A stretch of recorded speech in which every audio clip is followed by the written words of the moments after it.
اور تیسرا فرمایا مغفرۃ للسیئات، کہ یہ نماز اور یہ اٹھنا گناہوں کے لیے سب سے بہترین کفارہ ہے۔ کفارہ دو وجہ سے ہے، ایک تو کہ خود نماز پڑھنا یہ گناہوں کا کفارہ ہے، وضو کرنا گناہوں کا کفارہ ہے، ہر نماز گناہوں کا کفارہ ہے، تو تہجد کی نماز خاص طور پر گناہوں کا کفارہ ہے۔ اور پھر دوسرا لازمی بات ہے کہ جب آدمی نماز کے لیے اٹھے گا اور تہجد پڑھے گا تو کچھ نہ کچھ دعا بھی اس میں اللہ سے مانگ لے گا، اور دعاؤں میں صبح کی دعاؤں میں وہ دعائیں جو اللہ کی طرف سے اعلانات ہو رہے ہیں وہ سب سے زیادہ مانگنی مؤثر ترین دعائیں۔ کیا اعلان ہو رہے ہیں؟ کہ کون ہے جو مجھ سے بخشش مانگے میں اس کو بخش دوں، کون ہے جو مجھ سے رزق مانگے میں اس کو رزق دوں، کون ہے جو مجھ سے صحت اور عافیت مانگے میں اس کو صحت اور عافیت دوں۔ یہ دعائیں مانگنی اس وقت سب سے زیادہ مؤثر ہیں، انہی کو اعلان ہو رہے ہیں۔ اس لیے بندہ دو بول بھی اگر بولتا ہے کہ یا اللہ مجھے بخش دے، یا اللہ مجھے معاف فرما دے، یا اللہ مجھ سے راضی ہو جا، تو یہ استغفار ہو گیا، اور یہ استغفار اس کے لیے گناہوں کا بہترین کفارہ بن جاتا ہے، بہترین کفارہ بن جاتا ہے۔ تو اس طرح سے یہ تہجد کا اٹھنا یہ گناہوں کے لیے کفارہ ہے، خود نماز بھی کفارہ ہو گئی، اور نماز پڑھنے کے ساتھ ساتھ جو دو لفظ زبان سے توبہ کے اور استغفار کے کہہ لیے وہ بھی گناہوں کے لیے کفارہ ہو گیا۔ اور چوتھا فائدہ یہ بیان فرمایا وَمَنْهَاتُمْ عَنِ الْإِثْمِ، کہ یہ نماز گناہوں سے سب سے زیادہ روکنے کا ذریعہ ہے۔ یعنی قرآن پاک نے نمازوں کے فوائد میں ایک فائدہ بیان فرمایا اِنَّ الصَّلَاةَ تَنْهَىٰ عَنِ الْفَحْشَاءِ وَالْمُنکَرِ، کہ نماز آدمی کو بے حیائی اور برائی کے کاموں سے روکتی ہے۔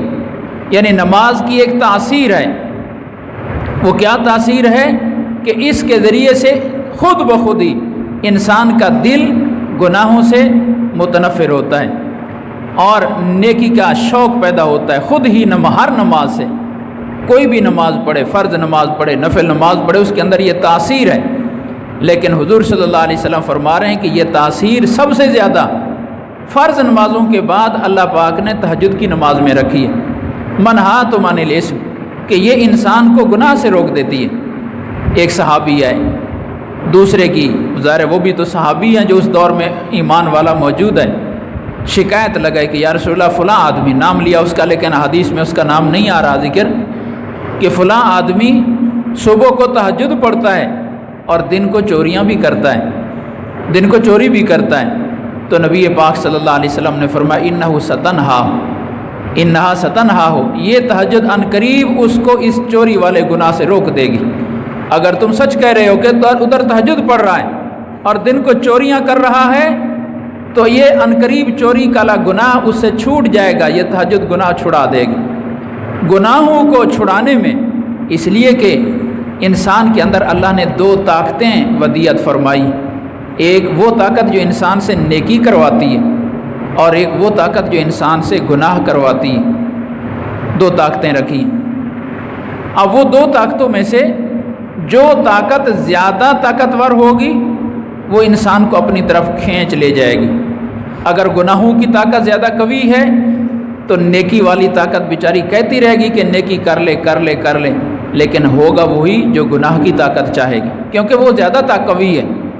اور اگر نیکی والی طاقت زیادہ طاقتور ہوگی تو گناہ والی طاقت تقاضا کرتی رہے گی کہ یہ گناہ کر لے کر لے کر لے، لیکن کرے گا نیکی کیونکہ وہ طاقت زیادہ قوی ہے۔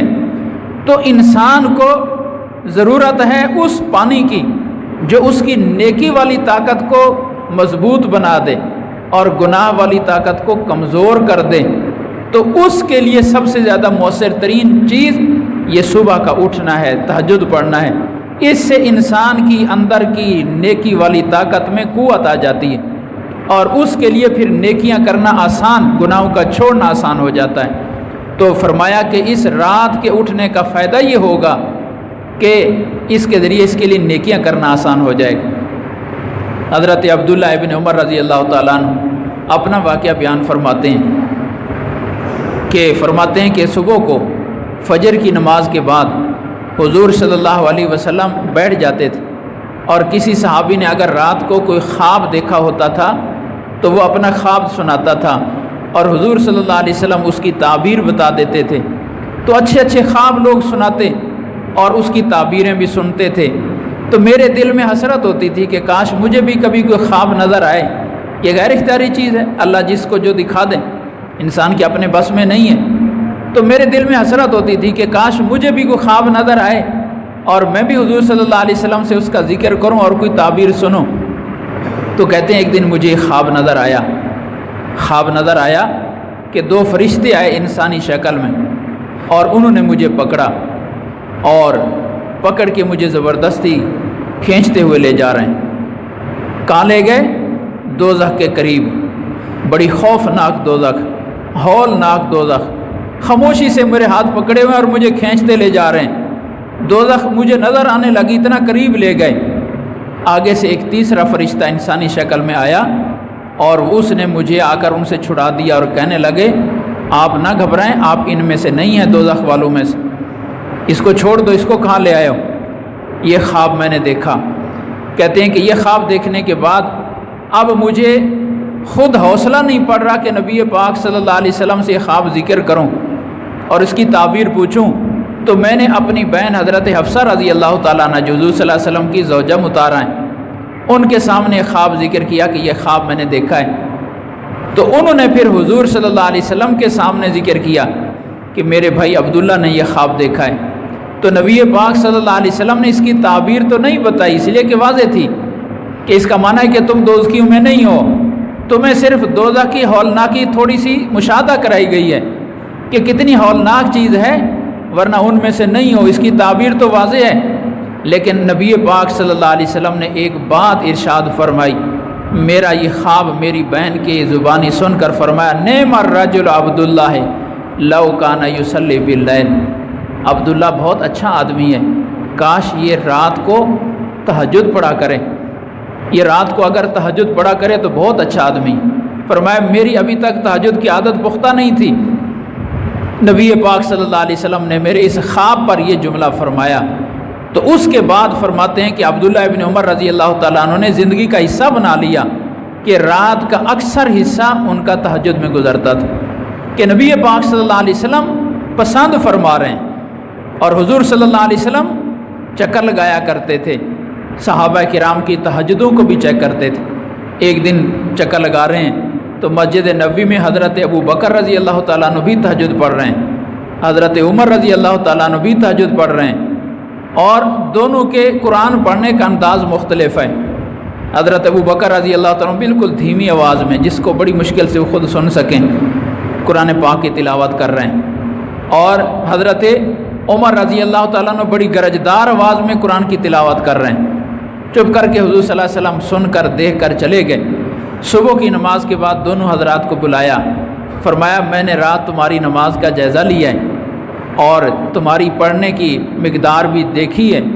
تو ابو بکر رضی اللہ تعالیٰ سے پوچھا کہ تم اتنی دھیمی آواز میں کیوں پڑھتے ہو؟ عرض کیا یا رسول اللہ، اللہ کو ہی سنانا ہے۔ تو اللہ تو اتنی آواز بھی سنتا ہے، تو جس ذات کو سنانا چاہتا ہوں وہ میری اتنی آواز سن رہی ہے، اس لیے مجھے اونچی آواز سے پڑھنے کی ضرورت نہیں ہے۔ تو آپ صلی اللہ علیہ وسلم نے ارشاد فرمایا ارفع قلیلک، تھوڑا سا آواز اونچی سے پڑھا کر، تھوڑی سی اونچی آواز سے پڑھا کر۔ پھر حضرت عمر رضی اللہ تعالیٰ سے پوچھا تم اتنی گرجدار آواز میں کیوں قرآن کی تلاوت کرتے ہو؟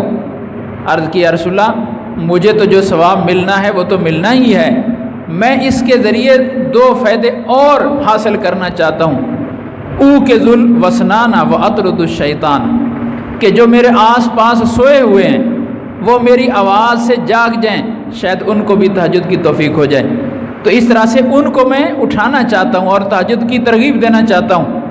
اور دوسرا یہ کہ یہ قرآن کی آواز ہے، تو یہ قرآن کی آواز جہاں تک جائے گی شیطان بھاگتا جائے گا، تو میں چاہتا ہوں یہ تھوڑا سا اور دور تک جائے تاکہ شیطان اور دور ہو جائے، تو شیطان کو بھگانا چاہتا ہوں اور سوئے ہوئے حضرات کو جگانا چاہتا ہوں، اس لیے اونچی آواز سے پڑھ رہا ہوں۔ بہت اچھی نیت، ثواب کا ثواب اور یہ مزید فوائد۔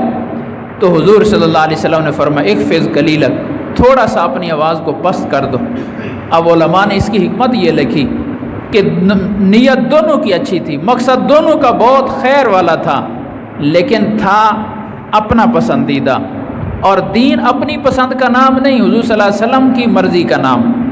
آج کے بعد انہوں نے جو آواز کا ایک مقدار متعین کی تو وہ حضور صلی اللہ علیہ وسلم کے حکم سے کی ہے۔ تو آج کے بعد اگر کوئی ابو بکر سے پوچھے گا رضی اللہ تعالیٰ عنہ سے کہ اتنی آواز میں قرآن کیوں پڑھتے ہو، تو جواب دیں گے اس لیے کہ حضور صلی اللہ علیہ وسلم نے یہی آواز میری مقرر فرمائی۔ تو اتباع سنت کا ثواب الگ مل جائے گا۔ یہ گویا آپ صلی اللہ علیہ وسلم چاہتے تھے تبدیلی کرنا۔